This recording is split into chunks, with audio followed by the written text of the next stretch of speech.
Good afternoon, everybody, and welcome to the 28th Annual Vanier College on the Holocaust and Genocide. I'm Marlene Grossman. I'm a psychology teacher here at the college, and I also coordinate the symposium. For more than 2 decades, Vanier, in conjunction with the Holocaust Education and Genocide Prevention Foundation, has been the only college in Quebec to sponsor a week-long event dedicated to educating students about the Holocaust. Each year, we plan a comprehensive calendar of activities involving guest speakers, lectures, films, survivor testimony, and student participation. This year was unique as the 28th symposium was originally scheduled for last March, but we had to postpone it due to the pandemic. We felt it was fitting to hold the symposium during the week of November 9th to commemorate Kristallnacht, or Night of the Broken Glass. On the night of November 9th, 1938, violent anti-Jewish demonstrations broke out across Germany and Austria. Over the next 48 hours, violent mobs, spurred by anti-Semitic calls from Nazi officials, destroyed hundreds of synagogues, burning or desecrating Jewish religious artifacts along the way.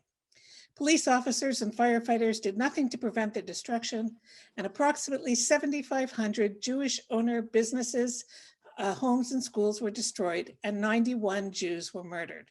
This is unofficially known as the beginning of the Holocaust, as this marked a shift from anti-Semitic rhetoric to legislation to the violent, aggressive, anti-Jewish measures.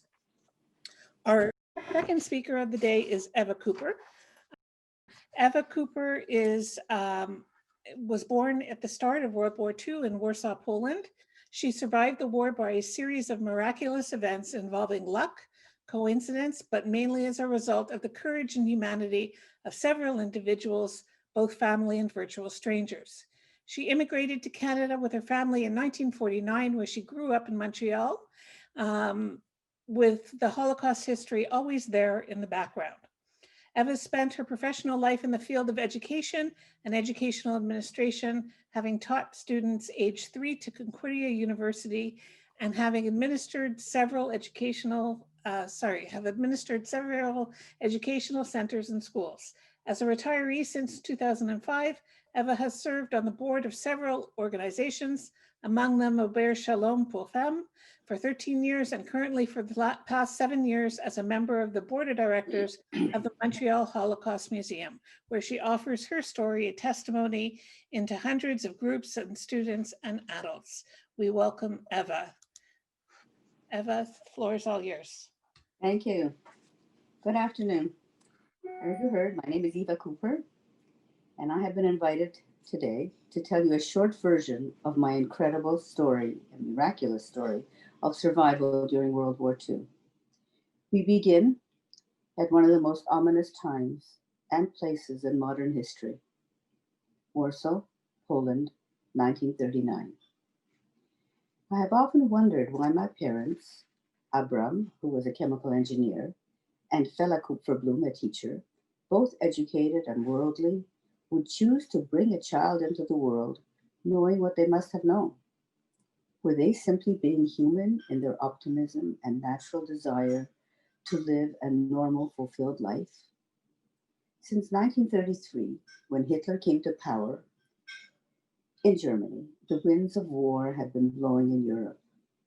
Did my parents not believe, not trust, that what Hitler had promised in his book, Mein Kampf, would spread to the entire neighborhood of Europe? By the time I was born in February 1940 in Warsaw, the die was cast, and soon Poland and her neighbors were engulfed in one of the most horrific periods in human history. Never before had a government designed a systematic and terrifying plan to eradicate the people from the face of the earth. And it was not only the Jews, but the Roma, the disabled, the homosexuals, all judged to be subhuman. The Aryan race, typically Gentile of Nordic type, tall, blonde, supposedly looking Germanic, was held to be the ideal. This has always been a dilemma for me. I'm certain that most of you have seen a picture of Adolf Hitler and heard his masterful oratory as he addressed masses of his ardent followers. Was Hitler of the Aryan race? Short, dark-haired? He would not have looked out of place in one of his infamous selection lines in his concentration camps. Yet that comparison is never made. Soon after conquering Poland, the Nazis proceeded to segregate the Jews in ghettos. The largest of these was Warsaw, where in 30 square blocks, occupied before the war by 30 to 40,000 people, they amassed a population of over 400,000 Jewish people who were forced to live in subhuman conditions. It was not unusual to have 5 to 8 people in a room. They were forced to work as slaves for the Nazis, were deprived of food, space, freedom, while being tortured and abused by their captors. The infrastructure, such as the sewage disposal system and the potable water supply, engineered to provide the needs of 30,000 people, could not cope with over 400,000. Overflowing human waste ran freely in the streets. People rapidly began to die of diseases caused by the unbearable conditions: tuberculosis, cholera, dysentery, typhoid fever. Lice, rats, and vermin of all sorts contributed to spreading the infestation. Meantime, the Nazis were preparing their killing camps.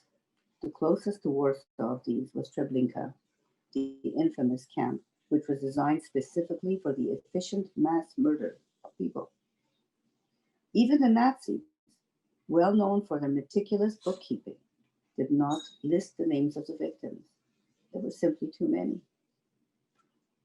One day in 1942, when I was 2 years old, my mother and I, along with hundreds of other women and children, were herded to Umschlagplatz in the Warsaw Ghetto for what the Nazis euphemistically called resettlement.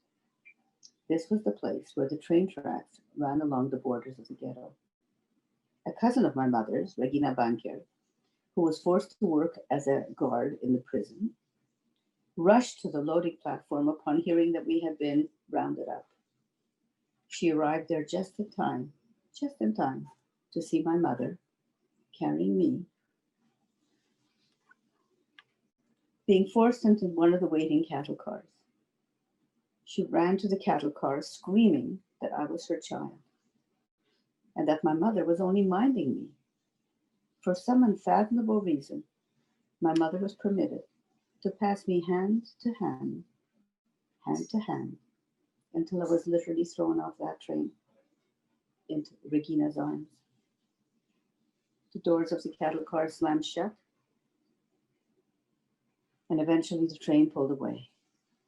That was the last time that anyone saw my mother. She was murdered, along with countless others, within an hour of arrival at Treblinka, the notorious killing camp where over 900,000 people were murdered in just over 16 months. Regina's amazing courage at that moment, the choice she made against all odds, which could easily have led to her own death, gives me pause to this day. Only as a mature adult did I truly understand the unimaginable decisions made by Regina and by my mother to pass a beloved child off forever in order to take the infinitesimally small chance that she could be saved from certain death, a choice so unnatural for a mother whose every instinct screams out to hold her child close, to protect her with her own life. A choice unbelievably heroic and prescient under those circumstances. Soon after my mother was taken, I became deathly ill with dysentery, an intestinal disease caused by unclean water, which robs the body of water, of fluids. Young children succumb to it very rapidly, and I was close to death when my father called on a fellow ghetto inmate and friend, a Jewish doctor, Dr. Kalinowski, to see what he could do to help. He warned my father that unless he was able to acquire what he called rehydrating solution, I would die within hours. My father, still traumatized from the loss of my mother, desperately turned to the director of the factory in which he worked as a chemist. My father had a bit of privileged position at the fur processing plant since he was the only chemist, and the production of the skins depended on him. The director, a Christian Polish man who had the freedom of movement in and out of the ghetto, agreed to get the solution. Dr. Kalinowski began to rehydrate me, and I regained consciousness and began to revive. One more of the many miracles which allowed me to survive. Every day, the Nazis issued edicts ordering hundreds of people to be rounded up and brought to Uschlagplatz for resettlement. People were caught in the street, and if the numbers were not sufficient, houses were searched and the occupants dragged out. When the order was given, people scattered like rats, desperately searching for a place to hide. My father, carrying me in his arms, was in just such a position one day, and was fortunate enough to find a cellar partially flooded, but already full of terrified people, in which to hide while the roundup was taking place. The people who had preceded us into the cellar protested when they saw my father carrying a young child. They were rightly worried that the child would cry or call out and cause everyone to be lost. My father promised them that he would hold me close, and that if he felt I was going to make any sound, he would suffocate me himself. Can you imagine this level of despair? I was a child of war. As a young child, I know that I had no clear understanding of the tragic circumstances and events around me. But a child understands anxiety, fear, terror. I had learned to do what I was told. I must have felt the urgency, the need to comply, as our very lives depended on it. If not this time, we survived that night, but it was inevitable that we would be caught. If not this time, then the next. My father told me many years later that he always carried 2 cyanide pills in his pocket, and that he was fully prepared to give me one and to take the other himself, as he was determined not to allow the Nazis to take us alive. My father made the difficult, terrifying decision to attempt to escape from the ghetto, where life had become simply unbearable. The ghetto, as you might know, was enclosed by a 10-foot-high brick wall, on top of which lay giant rolls of barbed wire, many of them electrified. Many had tried to escape, some even by climbing the walls in desperation. Few succeeded. The one very narrow possibility was escape through the sewers. If undetected and undenounced, one could enter the sewer within the ghetto walls and walk in the sewer to exit outside the borders of the ghetto. This was a very risky strategy. People were starving, dying, and if someone saw you entering the sewer and reported to the authorities in exchange for some bread to keep their family alive another week, another day, then you were instantly killed. We are so fortunate to live in this country, in Canada, the best country in the world. We can't even accommodate that someone could do such a thing, but we must not be too quick to judge, as we really truly don't know how we would behave in similar circumstances. My father arranged with his sister, who lived outside the ghetto, using Aryan papers, that is false identity, and passing as a Gentile, to have someone pick us up when we emerged from the sewer. One dark night, my father, carrying me, entered the sewer undetected. He told me many years later that the distance he had to walk would take perhaps 20 minutes if you were walking on the street.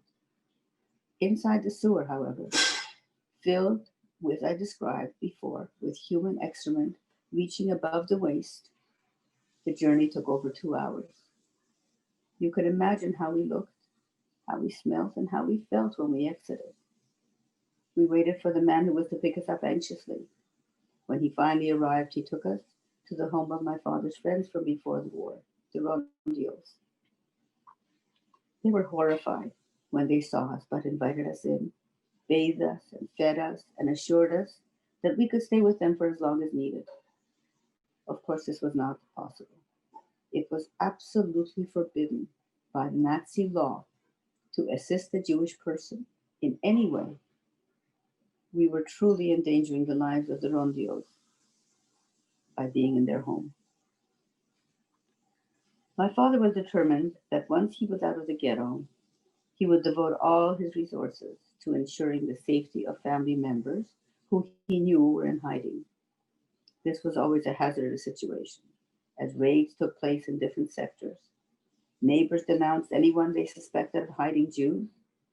If discovered, not only were the Jewish people killed, but also were the rescuers, the people who were helping. In fact, whole villages were sometimes burned to the ground because one farmer was hiding someone in his barn. It was obvious to my father that he could not devote himself to the task of trying to help family members in hiding while caring for a 2-year-old child. He was able to acquire forged identity papers for himself under the name Anthony Kornatsky, enabling him to pass as a Gentile. He then engaged the help of a friend, Dr. Lande, the pediatrician who had looked after me from before the war, since I was born actually, who promised to find a place of relative safety for me. Dr. Lande took me to the home of Hanka Rembowska, a woman of uncommon goodness. Hanka agreed to take me at enormous risk to her own life. She looked after me for several months until she could no longer do so because of her own deteriorating health. She was very ill with tuberculosis. While walking one day and desperately looking for a new place for me, she came upon a group of nuns, one of whom she knew. She pleaded with the nun to please take her little girl, since she knew that these nuns were already looking after a number of blind children. That was the work. The nun reluctantly agreed, and I remained with the nuns until the end of the war in 1945. When the war finally ended, people began to come out of hiding. Camp survivors and those who had somehow found shelter were desperately looking for any small remnant of their life. Family, friends, neighbors, anything. Organizations such as the Red Cross and others were set up to help people connect with one another. Long lists of names of people who had registered with these organizations were routinely read on the radio, and thick lists of names were attached to the remnants of buildings and lampposts. 85% of Warsaw was in rubble by the end of the war. People lined up for blocks in order to search these lists attached to remnants of buildings or lampposts in order to search for a familiar name. It was in such a way that my aunt, Sophie, my father's sister, found my name. She did not tell my father, in fear that this may not really be me. I have a vague memory of her coming to claim me, telling me that she was going to take me to my daddy. As a child of war, I left all that was familiar with the nuns and went with this stranger, for I did not remember my aunt, who took me to my father. I always found it curious that I did not remember my reunion with my father. But why would I? I had not seen him for 3 years. After the war, we lived in Poland as non-Jews, in spite of all the tragic events, all the things that had been perpetrated on us by the Nazis. Sadly, we were still not safe. It was still not safe to live openly as a Jew in post-war Poland. There were pogroms, in fact, after the war, during which people were killed. And even if you weren't killed, life was not comfortable. Poland is a Catholic country. And I went to a state school, which was a Catholic school, as it still is today. I studied catechism. I had my first communion at the age of 6. And I was well indoctrinated into the fine art of anti-Semitism. My teacher was fond of telling us at dismissal to go straight home, not to talk to any strangers, especially not the Jews. who we were told were very bad people. They had killed Jesus and done other terrible things. I was an obedient child. I loved school. I loved my teacher. Why would I not believe her? Especially since I had no idea what a Jew was, not knowing any. My father remarried in 1947, and in December of 1948, we emigrated to Canada. The trip was horrible, and I would not recommend crossing the North Atlantic in January or December. It was on that ship, the Stefan Batory, that my father told me, as gently as he knew how, that we were indeed Jewish. I was appalled. I was a Catholic child who prayed, who attended church, had her first communion, went to confession. It could not be true. It took me many years to become comfortable with my Jewish identity and to take rightful pride in the history and contributions of my people. I grew up in Montreal, and the Holocaust was ever present in our family life, although my father and stepmother talked very little about it to me. Regrettably, I did not ask. Most of their friends were survivors as well, and it was during times together that these experiences were discussed. I had little interest, as I wanted to be a Canadian kid like my friends, and was not curious about our history. I'm dreadfully sorry about that today. I'm dreadfully sorry that I had not asked my father for more, and I'd asked so little about my mother, and felt deeply that until my mature years, I had not paid enough attention, enough honor to her heroism and to her memory. As an adult, I had not been interested in returning to Poland to explore our family history. But my younger daughter, Felisa, who was named for my mother, had a compelling interest in the Holocaust and its effect on our family. She urged me to return to Poland with her, and in 2005, as I prepared for the trip, I researched online for convents in the south of Poland, where I was told I had been hidden. In 2005, as I prepared for the trip, I found one which looked after children during the war, and I made an appointment to visit when I was with Felisa. A friend had also given me the name of an American genealogist, Yale Reisner, who lived in Warsaw and who, she said, would be able to help me. I did not really feel that I would need help, since I already had that appointment. But when we arrived in Warsaw, I called Yale and we went to meet him in his office at the Jewish Historical Institute. He had warned me that he had a very busy day and that we might have to wait. While we waited, we explored a photo exhibit of film documenting life in the Warsaw Ghetto on another floor of the building. The photos, taken by Nazi officers for their own amusement, were the most graphic images I had ever seen of life in the ghetto.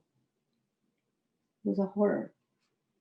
They, along with a film dealing with the same subject and in 4 different languages, were extremely difficult to witness. I'm sorry. I felt submerged in that time and place. Very dark, very painful. When I looked at my watch, I realized that we had waited for 4 hours with no sign of Yale. I'm not the kind of person who waits patiently for 4 hours, especially since I was not convinced that I needed Yale's help. I phoned him to tell him that after 4 hours we could not wait any longer and that we were going to leave with regret. He begged for another 15 minutes, as he was almost ready to see us. It was uncharacteristic of me to agree, but something prevented me from leaving once we had invested all that time. When I finally began to tell him my story about being hidden in a convent for blind children in the south of Poland, he dashed to his bookcase, and from among 1,000 books or so, he extracted one which documented convents which had been instrumental in saving Jewish children. Flipping pages furiously, he came upon a passage which he read aloud in Polish. Congregation of Franciscan Sisters, Servants of the Cross, a Polish order established in 1918 for the purpose of caring for the blind. In 1939, 106 sisters worked in 18 homes in Zakopane, which is in the south of Poland, Sister Clara saved the life of one Jewish little girl. We were speechless. This had to be the right convent, and this Jewish little girl had to be me. Yale wrote down the contact number for the convent and we left. The next morning, I called only to discover that the number was incorrect. I tried to reach Yale, but he was away at a conference for the whole day and would be unavailable. It was not until the following morning that I reached him. He had made an error in one digit, but now I had the correct number. I succeeded in reaching a nun at the convent to whom I explained who I was and the purpose of my call. She was very excited and invited us to visit. I hesitantly asked if it was possible that someone who had been with me at that time, 60 years before, was still alive. Sister Jana Pavla, the one to whom I was speaking, told me the incredible news that Sister Clara Yaroshinska, the name that Yale had given, was still alive, now 94 years old.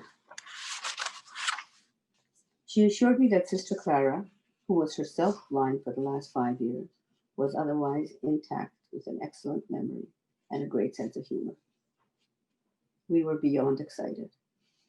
And on the way to Lasky, which is where the convent is situated, we picked up a huge bouquet of roses, wanting to bring something beautiful which Sister Clara could enjoy despite her lack of vision. We arrived in Lasky, a few kilometers from Warsaw, where the order operates an institute for the blind, in which the nuns care for and educate over 300 blind children ranging in age from 3 to 19, today as they did before the war. As I mentioned, Warsaw was virtually destroyed during the war, and Lasky, being so close, was also very heavily bombed. The nuns were afraid for their lives and the lives of their charges. They divided the children into smaller groups and along with a few nuns, sent each group to a rural area to maximize their chances of survival.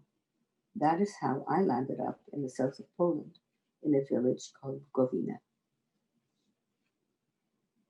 We were taken to the house where the older nuns live, and Sister Clara emerged, supported on each side by a younger nun. She was told that we had arrived, and she smiled broadly and immediately dropped her arms from the other two nuns and spread her arms wide in welcome. I flew into them. You must remember that I was very young during the war. I had absolutely no memory of her, not her face, not her voice, nothing. Yet when I was in her arms and we were holding each other and crying, I felt like I had come home. A strong connection. It's difficult to explain, but I call it emotional memory. Somewhere in my being, I had stored the memory of this incredible woman and her loving presence in my young life. It was extremely moving. We sat together and shared memories. She told me that she had fallen in love with me, a tiny child with bright dark eyes and an engaging manner.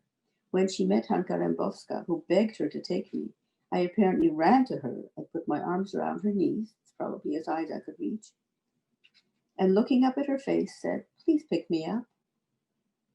She felt that God had sent me to her, and she had no choice but to risk her life and the lives of all who were with her during the war by taking me. It was, she said, what she had been taught, the right, the moral thing to do. Sister Clara died in 2010 at the age of 99, but we had the last 5 years of her life to strengthen our relationship. I spoke to her often on the phone and saw her 3 more times before her death. In fact, each time we spoke on the phone, she always worried that I was spending too much money on the phone calls. And no matter how hard I tried, I could never convince her that a calling card with a lot of time on it was only $5. I visited her with my other daughter, Debbie, and her family, accompanied by various cousins in 2007 and again in 2009, when a German filmmaker, Kirsten Esch, included this story in her excellent film documenting the stories of 3 hidden children. And Vanier has that film in their library. Sister Clara appears in the film, but her mind by then is not quite as bright as it had been a year before. The last time we saw one another was when I visited her, accompanied by 2 of my closest friends. After traveling to Berlin for the screening of the film Hidden Children, Unknown Heroes at the Jewish Museum in Berlin. Imagine a film about Jewish children saved by righteous Gentiles and made by a German filmmaker being screened in Berlin, Hitler's city. It was very powerful. Sister Clara, along with her actual sister and parents, saved other Jewish people during the war. She and her parents are listed among the righteous at Yad Vashem, which is an award that Yad Vashem gives to people who are not Jewish but who risk their lives to save Jews. Her sister, who saved 2 friends, refused the honor, stating that she had saved her friends because it was the right thing to do, not for any award. My reunion with Sister Clara in 2005 profoundly changed my life. It made me acutely aware of the most precious gifts she had given me. Yes, gifts.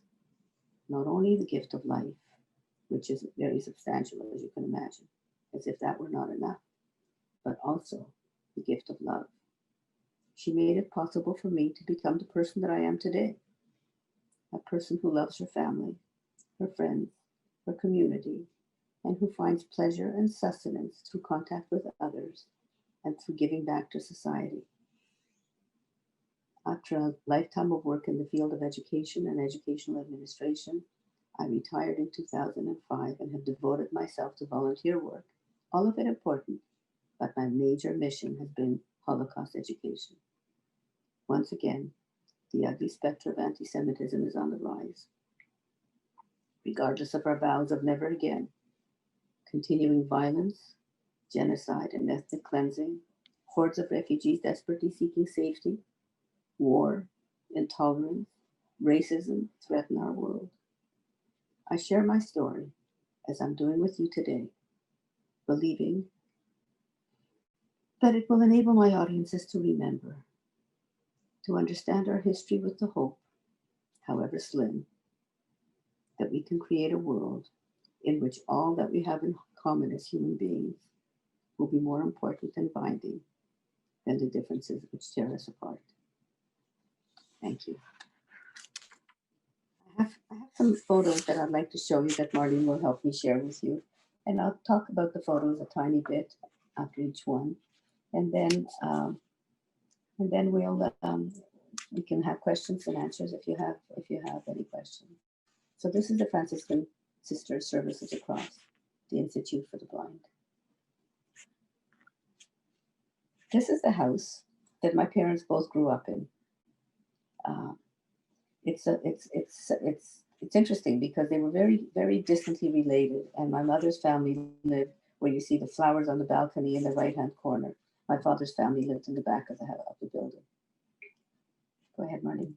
Next, please. On the left, you have a picture of my father, my mother, and me as a baby. And my most precious picture, I think, is the next one. It's a picture of my mother, the one with the beret. No, please go back. Thank you. The one on the right. My mother is the one with the beret, and with her is Regina Banker. Regina is her cousin and her very closest friend who saved me from the train. Next, please. These are my parents in 1936 on their honeymoon. Looks like they were hiking somewhere near the ocean, somewhere near cliffs. A normal life. Next, please. This is my Aunt Sophie, who arranged for us to be picked up after emerging from the sewer, from the ghetto. And she's also the one who found me after the war. And this was the last time that I saw my grandparents because things were getting a little difficult in Warsaw. And my father asked my Aunt Sophie to take me to Sandomierz, which is the town, beautiful medieval town where my parents were both born, where that building that you just saw was. So Sophie took me to visit her parents, my grandparents. At that time, I was very young, as you can see. Next, please. This is a photo I took on my first trip back to Poland in 2005. This is one of the 2 places in Warsaw today where you can see the remnants of the ghetto wall. I've seen this several times because I've been to Poland on various missions, March of the Living and the Federation mission. In fact, I've been there 9 times at this point. I've also done some filming for the Shoah Foundation there, actually a year ago in May. So these are all the plaques that are on that part of the wall. And you see the wall is not in great shape. 10 feet high, and you remember I told you there were wires, electrified wires rolled up on top of it. Not a chance you could escape from there. Next, please.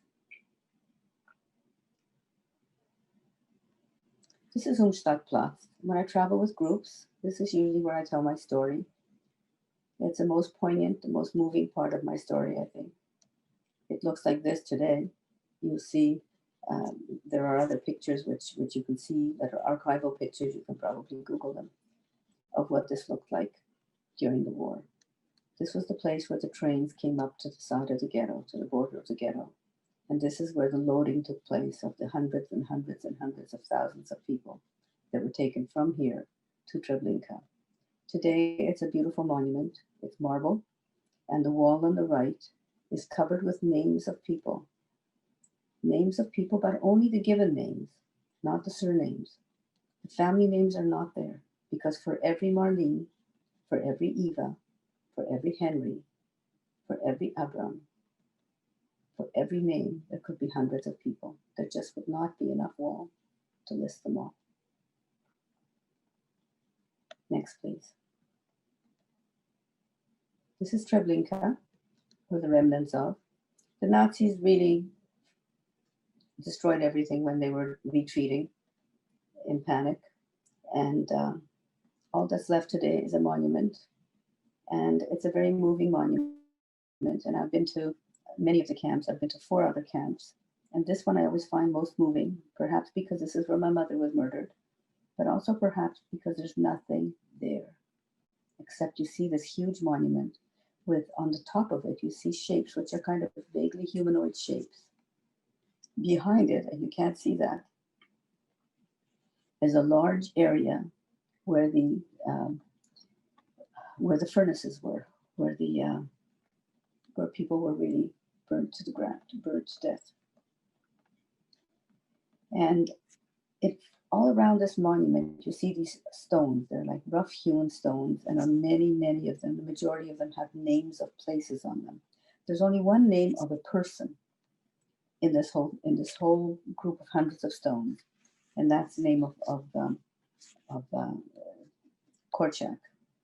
Dr. Korczak was a hero who looked after had an orphanage in Warsaw, and he himself could have been saved, but he chose to go with his children. When his children were taken, he went with them and he died with them. And I've been to Treblinka about 8 or 9 times, and every time I'm there, there are stones around Korczak's stone, small little pebbles with names of children and decorations and pictures. Otherwise, the stones have names of places, not only in Poland, but in other places in Europe where people were brought to Treblinka for murder. I always look for Sandomierz, the stone which bears the name of the town where my parents were born, and I always light candles there. Next, please. Here is Sister Clara, as she was in 2005. Beautiful woman, beautiful spirit. Next, please. This is our talk, where we shared our memories, where mine were pretty accurate. She, of course, remembered things a bit differently. Mine were the memories of a young child, but it wasn't all that much difference. She often said that she was terrified. From the time she took me till the time that my aunt came to get me, she was terrified that the Nazis would come. And every time she heard footsteps in the snow, at night especially, She felt the only time I was safe was when she was carrying me, which of course wasn't so. I wasn't safe even then.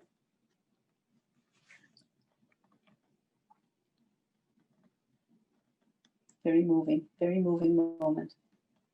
I have this picture hanging in my bedroom to remind me of that very, very poignant and important moment in my life. Next, please. This is my trip in 2007 with my other daughter, Debbie, and her children who are now adults. They're in their 20s. My son-in-law and my husband, and Sister Clara in the middle, wrapped in the shawl that we brought her.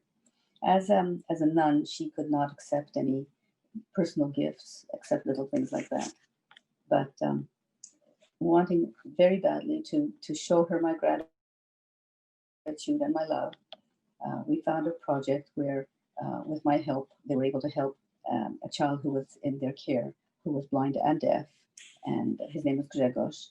And Grzegorz was 13 at the time, and he was doing terribly in school. He was a good athlete, but he really couldn't do very much in school. And came from a family, a very abusive family, and he came to them without so much as a toothbrush.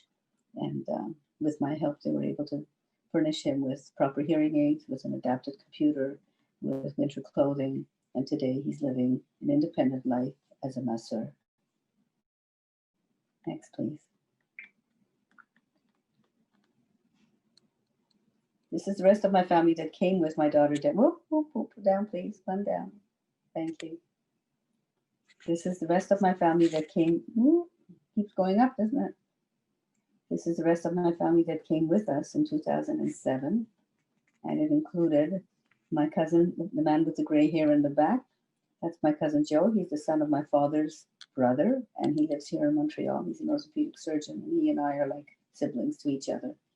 And on the other hand, on the right, in the back, is a bald man. His name is David Kuper.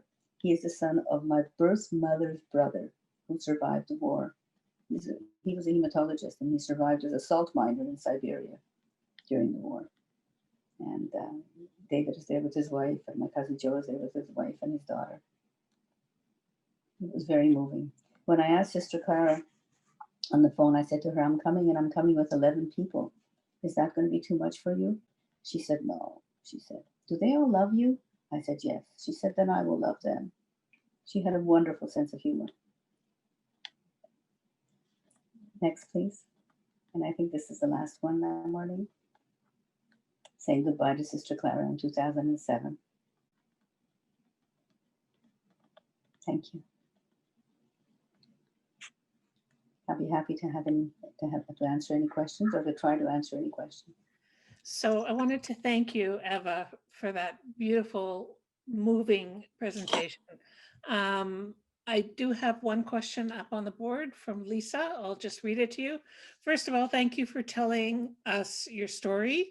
I have 8 years of interviewing survivors, and I'm profoundly grateful for what is a difficult experience. Secondly, I'm an educator too. How can I help or get involved in getting Holocaust education into schools? Well, Lisa, I'm happy to hear that you want to do that. Of course, these are not normal times. Normally, the Holocaust Museum has opportunities for volunteers to be trained as docents, to lead groups, and to do other things. Now it's a difficult time because the museum is really, it's functioning mostly virtually and has many programs. I can send Marlene some contacts that you could call, but probably I don't know for sure, but I would imagine that you would have to wait till COVID releases us from our forced isolation before you could do very much. I know that they do training. I think it's every year for docents who learn the history and who learn to take groups around the museum. And they learn the history of, obviously, of the Holocaust and all that surrounding historical period, not only in Poland, but in all the countries affected. Good luck. I wish you good luck. And I'll send Marlene the contact numbers. So as a psychology teacher, I have to say I'm always fascinated by the concept of resilience, how Holocaust survivors continue to impress me with their resilience after having seen the worst in humankind. So I'm going to ask you the question, how do you stay so hopeful? Because I really see you as a hopeful person. How do you stay so hopeful um, after having seen the worst? Well, Marlene, I think I have to preface my answer with the fact that my story, as painful as it is full of goodness as well. And my story is full of hope. And my story is much easier for me to tell than it is for adult survivors who were adults during that time, or even young adults, even people 5, 6, 10 years older than I, have different experiences and have personal memories, which I'm blessed not to have. Mhm. And I think that that would affect how you regard life. But you're right, there are many Holocaust survivors. Many of them are speakers at the museum. I think we have 19 survivors, or maybe it's 15, who still speak at the museum and who tell their stories to groups. And most of us are hopeful because we see the goodness as well. It's people are resilient, and resilience is it's a trait which is it's not a skill, it's a trait, it's a gift if you have it. If not, I think it's very difficult to learn it. And I think that in some ways, I don't know who said it first, so I'm quoting somebody, so I don't want to claim it for myself, but what doesn't kill you makes you stronger. And I think that having survived unspeakable things, um, and being able to move on with your life gives you the belief that you can survive other things and that people have that strength. And most people do. We don't know. Like I said in my story, it's very, very easy for us to judge behavior of others and say, oh, we could never do that. We could never denounce somebody who was trying to escape. We could never denounce somebody who was hiding somebody. But we don't know that. If our children were starving, and if we were promised food for another day, another week, another 2 weeks, we might. We might. The will to live is powerful. I can only tell you that my resilience is a gift. I don't know from whom or from where, but I'm very blessed to have it. Thank you. I'm just going to see if anybody else has any more questions. I think in a lot of these cases, having had survivors, it takes a little while to digest what they hear.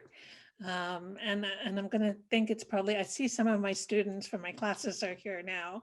I would just encourage any students that are present with us today to really, this presentation is going to go up on Vanier television, and it's really important that you encourage your friends to see presentations like this. This is the last generation. You are the last generation who will get to hear survivors.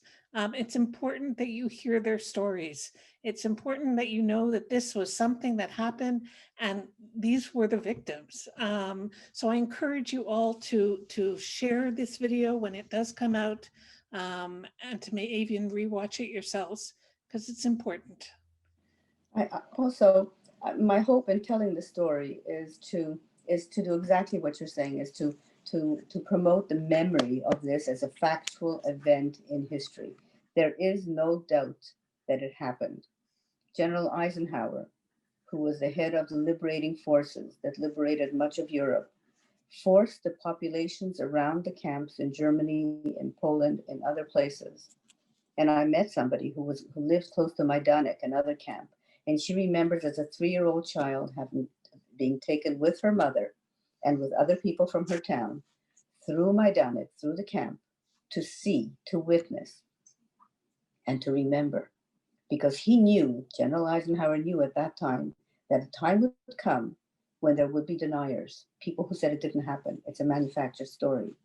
And this is a perfect time for that to happen because anti-Semitism and discrimination and racism and genocide are part of the story of today. It's not something, this happened in 1939 to 1945. But unfortunately, as a human species, we haven't learned enough to prevent it from continuing to happen. Not to the Jews, maybe, not the same way, not the same size of a Holocaust, but genocide is genocide. If it's small or if it's large, to the people affected, it doesn't matter.